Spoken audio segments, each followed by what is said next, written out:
How to build an AI PC. A personal AI PC is a computer that can run artificial intelligence applications, such as chatbots, image recognition, natural language processing, and deep learning.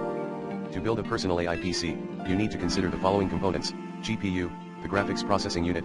GPU is the most important part of an AI PC, as it is responsible for performing the complex mathematical operations that power AI algorithms.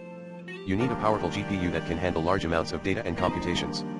Some of the best GPUs for AI are NVIDIA GeForce RTX 3090, AMD Radeon RX 6900 XT, and NVIDIA Titan RTX.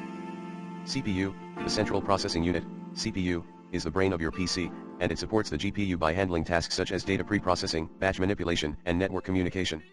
You need a CPU that can support multiple GPUs and has enough cores, threads, and PCIe lanes. Some of the best CPUs for AI are AMD Ryzen Threadripper 3970X, Intel Core i9-10980XE, and AMD Ryzen 9 5950X. Storage. The storage device is where you store your data and programs, and it affects the speed and performance of your AI PC. You need a fast and large storage device that can load and transfer data quickly.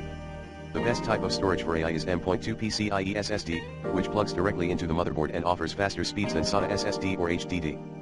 Some of the best M.2 PCIe SSDs for AI are Samsung 980 Pro, Sabrent Rocket 4 Plus, and WD Black SN850. Memory. The memory or RAM is where your PC temporarily stores data and programs that are currently in use, and it affects the responsiveness and multitasking of your AI PC. You need enough memory to hold your datasets and models without compression or swapping. The best type of memory for AI is DDR4, which offers higher bandwidth and lower latency than DDR3. Some of the best DDR4 memory kits for AI are Corsair Vengeance RGB Pro, G.Skill Trident Z Neo, and Crucial Valley Sticks. These are the four most important components for building a personal AI PC, but you also need other parts such as a CPU cooler, a motherboard, a power supply, and a case.